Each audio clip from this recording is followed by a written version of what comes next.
Man, I hate this job for real. I do too. When you gonna quit? Shit, I'm gonna quit the same day you quit. Matter of fact, when you put your 2 weeks in, let me see the paper so I can write on the back, me too. I got you. Fuck this job.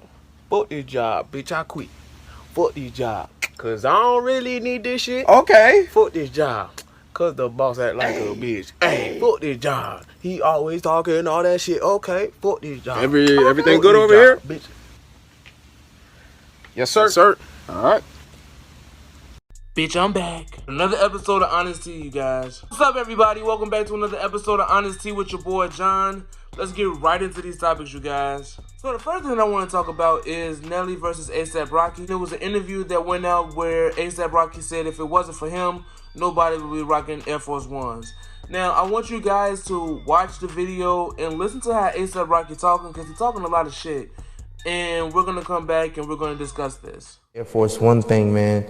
I lie to you not. You can ask my manager. It was all premeditated. I said, listen, I'm gonna wear these wax sneakers. It was 2011. I said, I'm gonna wear these wax sneakers just to test to see, because, all right, let me tell you, when I first came out, you know, I didn't know if my idols were looking at me for and so I got all my friends like, oh man, you know, so-and-so wore the whatever, cause you wore, yo, you know, so-and-so was starting to say trill now, right? Oh, you know, so-and-so was watching your video, so-and-so. And I'm like, I don't believe it. So I wanted to talk about this because I thought it was very important to talk about, because at the end of the day, these new age artists do not have respect for the artists that came before them. When Nelly dropped Nellyville, he had this song called Air Force Ones, and it was popular. In the interview, A$AP Rocky was like, I'm just gonna try to rock these basic ass shoes, these plain ass shoes, these whack ass shoes, and it was just like, what? People were rocking Air Force Ones way before your little ass was born, okay?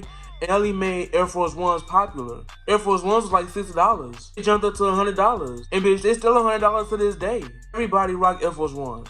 It can be some weak ass shoes, it can be this, it can be that, but I bet you everybody in the class got some fucking Air Force Ones. I think it's bogus for A$AP Rocky to say that and not even acknowledge Nelly for saying like, man, Nelly used to rock Air Force Ones back in the day and he made them popular, and then, you know, for some reason they faded out, but now I started calling myself trying to rock them and now they going back popular. Cause even then they'll still be alive, because bitch, Air Force Ones are popular. They may not be as popular as they used to be, but those are still some go-to shoes. You wanna go out to the club, niggas always wear Air Force Ones. White Air Force Ones. If niggas wanna go rob some shit, they wear black Air Force Ones. So I don't know where A$AP Rocky got off from where he think that he was the reason why Air Force Ones are so popular. No, bitch, you weren't. At the end of the day, A$AP Rocky, fuck you. You disrespected Nelly, and on top of that, people still rock Air Force Ones way before you were born, and even way before Nelly was even rocking them himself and made a song about it. I want to talk about Alexis Kuiper versus her gay best friend. So an ambassador emailed Alexis Kuiper and said, hey, I sent your best friend X amount of money, and now he's saying you need to rescind it again. And so I just want to make sure there's no funny business going on, because I don't want to have to get no police involved, and I want to get the right people in trouble. I want to know what's up. Alexis Kuiper posted this, and then of course she deleted it. Her best friend went on social media, and of course he was just going off like, man, like, why would you do this, and you messing up my brand, and started being a little bit more messy, answering all of these Q&A questions, asking him like, oh, is Alexis Skyy baby Fetty Wap's daughter? He's like, nope. They asking, was Alexis Skyy scared of Ari? He like, yep. Basically airing out all her business, saying that she leaked her own sex tape with her and Fetty Wap. I do have to go see that. Tommy from Love and Hip Hop Atlanta posted, the punk ever air my business out or whatever, ain't no real niggas out here, all of this stuff like that. When I first saw the post, I was just like, okay, like, she called somebody a punk. T.S. Madison, like, made this long post saying, like, these type of people you gotta watch out for. So I called my best friend, I was just like, is Alexis Skyy best friend gay? And she was just like, yeah. I think she just wanted to call him a fag. You know Tommy, she's that type of person. I'm not saying she's homophobic, but at the end of the day, like, those type of people like T.S. Madison said you gotta watch out for. Still a man. You could have been like, if a nigga try to air out my business, then we just can't be cool. Or if it was a female, you'd be like, these bitches ain't loyal, or whatever the case may have been. Now I feel some type of way about it, because I didn't know the whole story. I thought that Alexis Skyy best friend was a girl. Do I think you homophobic? No, but I think it was one of those moments where you did want to call somebody gay or a fag. Mind your fucking business, bitch, because it had nothing to do with you. Me and my best friends, we have arguments. We may fall out, we may take a break. Bitch, you will never catch me talking shit about them to another bitch. Although I can go there sometimes, I just don't, because I value our friendship. And that's the problem that I have with gay people sometimes. Because at the end of the day, this is why people call us messy. It's just people in general. People who don't know how to be good friends, they gonna air your business. Straight, gay, bisexual, pansexual, asexual, bisexual, C-sexual, bitch. All these type of sexuals. I don't think it was just gay people, but it just fucked up that it was a gay person who did all of this messy shit. And it's period. Because at the end of the day, like, if me and my best friends were to fall out, bitch, what you tell me, I keep it to myself. You can tell my business, I don't care, because ain't no shame in my game. But at the end of the day, bitch, what you done in the dark will stay in the dark unless you tell somebody else about the shit that you done, and that's how that shit get aired, because it won't come out through me. Because that's how loyal I am.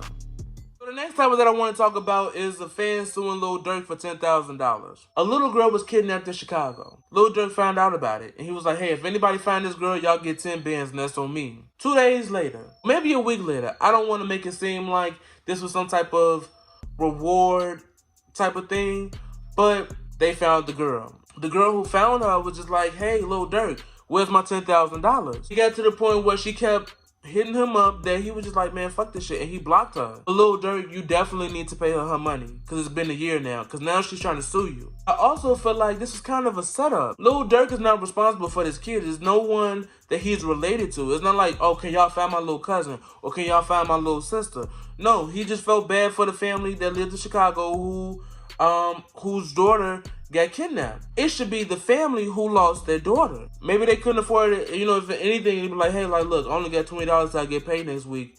Thanks for finding my daughter. It seems like a setup. You can't blame Lil Durk for feeling that type of way, and you can't blame everybody else for feeling some type of way. Because remember last year around this time, a bitch faked her own kidnapping because she didn't want to move out of New York. You reunited somebody with their family again. So that should be the reward on its own. But no, bitch, you want $10,000. Which ain't much because, bitch, if you got kids, you get more than that on your tax return. So I don't know what you're tripping for. Lil Durk, please pay this girl because she's doing too fucking much. So now I want to talk about the party that went down on the west side over the weekend. It is so embarrassing for black people to keep doing stupid shit like this. It makes perfect sense why this party went down, because it was on the fucking west side, and the west side is dirty and they trash. It's embarrassing to see because at the end of the day, this coronavirus is going on, and you had almost literally like 1,000 people in this fucking room. Everybody is bunched up. There's no space. You can't fucking move. Like 3 or 4 people had on fucking masks. And even then, you know that shit wasn't sanitary because, bitch, like, you in a crowded ass space. This coronavirus is going around and it's killing people. And y'all not taking this shit serious. You know damn well you're not supposed to be at this party. We all supposed to be practicing social distancing. Coronavirus is hitting us even harder. It's hitting the African American community harder. Most of us who are working in the African American community, we are essential. So, bitch, we have to go to work. Most of us ain't got cars. And if we do, bitch, we work downtown or we work far, so we use public transportation. Where we are constantly getting on buses, getting on trains, touching shit, opening doors, and most of us are not taking the necessary precautions to keep ourselves safe. Most of us are not wearing masks. Most of us are not wearing gloves. And so you wonder why people that we know or people that we know that they know got fucking coronavirus. We gotta do a lot better. And the girl who posted the video, she took that shit down, but bitch, I got screenshots and I got the video because, girl, like, you know damn well that shit was wrong. You could tell this was a hood-ass, west side-ass type of fucking party. Because at the end of the day, bitch, that wasn't even a big-ass house. But, girl, you ain't had no furniture, so that's why you had all the people in that motherfucking house. I get that we bored. I get that we want outside to open back up. But, girl, like, we have to wait. That shit was unacceptable. That shit was dirty. That shit was ghetto. That was trash. At the end of the day, everybody at that party, if you didn't come out with fucking coronavirus, count your blessings. But I know a lot of y'all probably got fucked. So y'all need to go to the clinic anyway. So Azriel is on the Clout chase again. The moment that she left R.Kelly or escaped, she was doing photo shoots, then she was making music, she was singing, then she was rapping. And now this week, this bitch finally wants to come clean and air all of R.Kelly's dirty laundry. It's a video that went out where she was basically saying like she was just done and she's ready to talk about it. We're going to watch and then we're going to come back and discuss. We'll talk about everything that has happened in those 5 years. I will talk about everybody, to manipulation, to our everyday routine, to our lives, to our houses, to the studio, to everything. I will tell you guys everything. I will tell you guys how he thought and how he maneuvered. I will tell you guys how he was manipulative, and you guys will start to see it on your own as I tell the story, the depths of lies and the depth that he would go to make a lie believable. And as I said, I'm not mentioning this to degrade anyone. I'm not mentioning this to put out anyone's secrets. But if this is a way for me to heal, and if this is a way to grow from this and become a better woman from this, if this is what it takes me, then I'm gonna do it. I am not the first person that this man has done this to, okay? This is something that has been happening since the 90s. This is something that has been happening since way before Aaliyah. Aaliyah was not his first victim. She was not the first minor that he was with. And I feel like someone who had millions and millions and millions of dollars, if he really knew, if he really, really wanted to change, he would have spent millions and millions and millions of dollars on therapists and... First of all, bitch, it's too late. You're not doing this to heal. You're doing this because you want money. It's too late.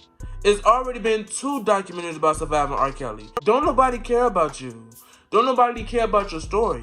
We heard your story on the first season with your parents. So we don't give a fuck what you guys say at this point because it's all going to be made up. Dookie breath. If Jocelyn was to be like, oh, I want to come clean, then bitch, yeah, I want to hear that story.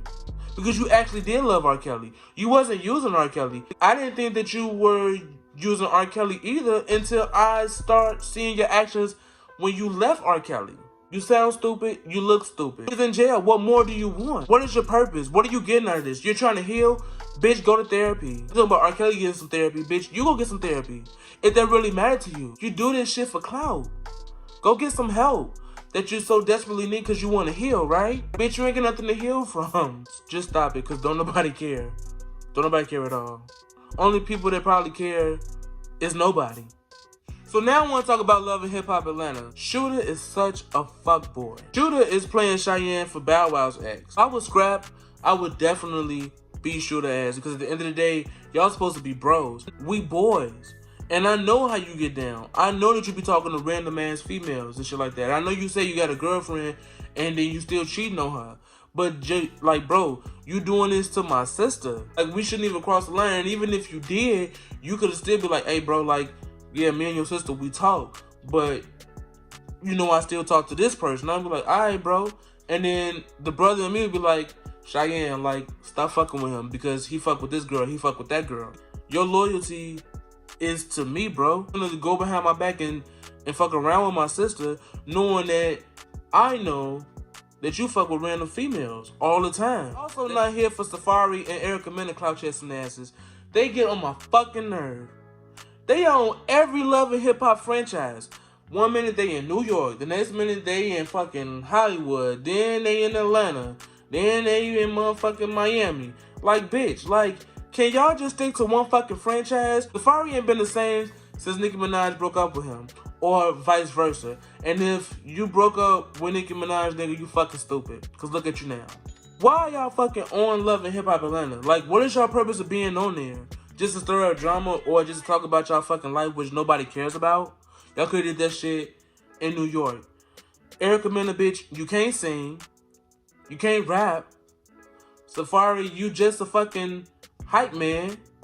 Like what the fuck is y'all point of being on here? Also, over to Bambi, this bitch done got married, done got 2 kids, and now she thinks she's so better than this Love and Hip Hop franchise. Bitch, you're acting like you're supposed to be on Basketball Wives when you were married and having babies and shit. But were you having babies and being married on Basketball Wives, bitch? No, you were being a hoe, doing drama shit like how Love and Hip Hop's supposed to fucking go. And then I also have to say this too, Bambi. If I was Sierra, bitch, I would have whooped your motherfucking ass.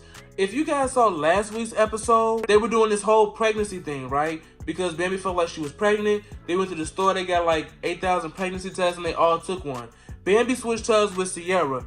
And Sierra thought she was pregnant. She started crying and shit like that or whatever. It's like, oh my God, oh my God. And it was just like, girl, like, Bambi came out of nowhere. It was like, I was just playing, girl, that's mine. I'm pregnant. I just wanted to make sure I was pregnant, so I took it twice. Bitch, first of all, I would have slapped your ass way across that table, pregnant and all, bitch. Because you don't play like that.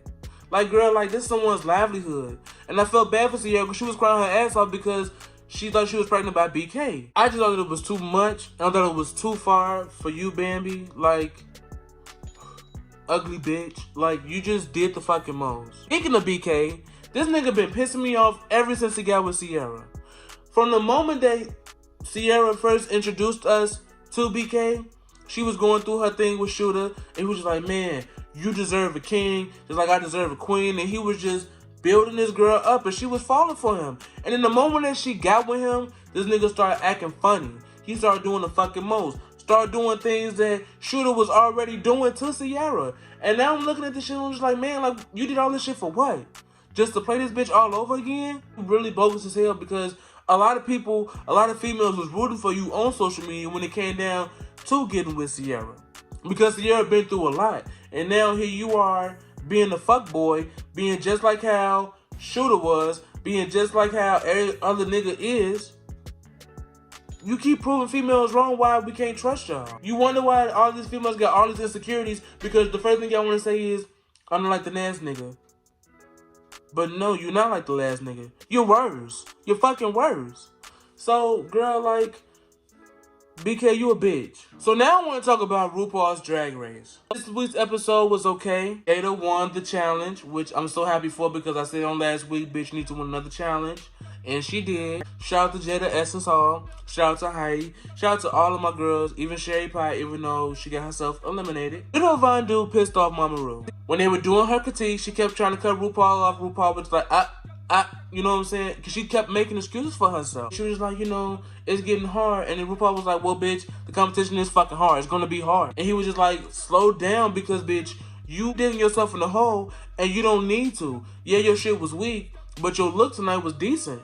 So shut the fuck up. But she would not shut the fuck up. RuPaul was like, all right, fuck it, bitch. You in the bottom. I do like season 12, but RuPaul is babying everybody this season. Like, RuPaul is really babying these girls this season. RuPaul goes to each and every one of them and say, try doing it like this, because that's funny. RuPaul wouldn't do that to anybody else. Or RuPaul hasn't done that to all the other girls in the last seasons. Other than that, RuPaul come on Friday. I can't wait to see who goes home next week. I can't wait to see what this challenge is going to be about. And I just hope Jada or Heidi wins another challenge. So the last topic that I want to talk about is the Real Housewives of Atlanta. So due to the coronavirus, no one's able to go out to a studio and record due to social distancing and yada yada yada. Because of this, we had to have a virtual reunion. To be honest, I don't think it's going to be that much of a good reunion because it was a weak season. So over the weekend, Yvonne did a podcast where she was basically saying like, Nene begged me to be on this show because didn't nobody want to film with her and she needed friends, and she said she wouldn't do these certain scenes unless I was there, basically dragging Nene's name through the mud like she really needed a friend this season. I'm not trying to ride Nene's coattail. Nene makes the Housewives. No matter how irritating she may be, no matter how messy she may be, no matter how highly she thinks of herself, it's the fucking storyline. Ivana was going in on Nene saying like, oh, you needed friends, you needed this, you needed that. And so she was saying like, yeah, it was all made up. Nene decided to post her own receipts. It was all post and delete. And I don't know why celebrities do this a lot, because at the end of the day, if you feel like you're going to post something that's going to tarnish your brand, don't post that shit. Production and producers thought that Ivana was making up this snake rumor. And so they invited Nene. Nene invited Greg, because you know that's her husband. They invited Yvonne. Yvonne invited her husband. And they showed the video or the recording of Cynthia talking shit about Nene. So Yvonne didn't want to post the receipts because her husband felt that Cynthia was sued. So that's why she didn't post it. So she sent the message to Nene. But then Nene, like I said, she kept the receipts and she posted. She was just like, y'all not finna sit here and try to make it seem like I'm the victim or that I'm just making stuff like this up because I can. Ivana is both for trying to play Nene like that, because at the end of the day, bitch, she bought you on the show. You using Nene's name and you trying to slander her for clout or for a potential peach, which you're not going to get. Because, bitch, if they can't get Marlo a peach, what makes you think that you're going to get a peach after one season? On one episode, might I mention. This entire season, nobody was fucking with Nene, which I get because she kind of digged her own grave last season at the reunion where she was talking about how she was carrying the show. But let's just be honest, it is what it is because she actually is carrying the show. One of the producers had asked her, like, hey, what are you wearing? She was like, I was thinking about wearing white, or I'm thinking about wearing like blue or pink, whatever. She was wearing something. And one of the producers or somebody from the show said, hey, don't wear white because a couple of girls are going to wear white. So she was like, okay, well, whatever. I'm not going to wear white. I'm going to stand out. And she wore black. But then, come to find out, the whole entire cast was wearing white. The reason why I feel like all this is coming out is because Nene know that this reunion finna be boring as hell, just like this whole entire season was. And so what she's doing is she's trying to promote this reunion because she knows it's not gonna be all of that, and she's gonna dramatize it to the point where it's gonna make us want to watch. Cause that's the only thing that I'm thinking about. Cause at the end of the day, like, this season was fucking boring. And I feel like this reunion is going to be boring. And the only reason why I think the reunion is going to be boring is because, for one, it's fucking virtual. They're not face-to-face. Like, share, comment, and subscribe below, you guys. I hope you guys enjoyed this episode. I talked about multiple topics. Hopefully this video is long enough. And I got some clips in there which shouldn't be copyrighted. Because if it is, damn it, I had to start all the way over. I want to shout out to all of you guys who do support me, who actually watch my videos, who actually like, who comment, who share and subscribe. I want to support you guys because the people who I thought would support me don't support me at all. And it's no shade, you know, it is what it is because I'm my biggest support team. I'm my own team, and I have no problem with doing that.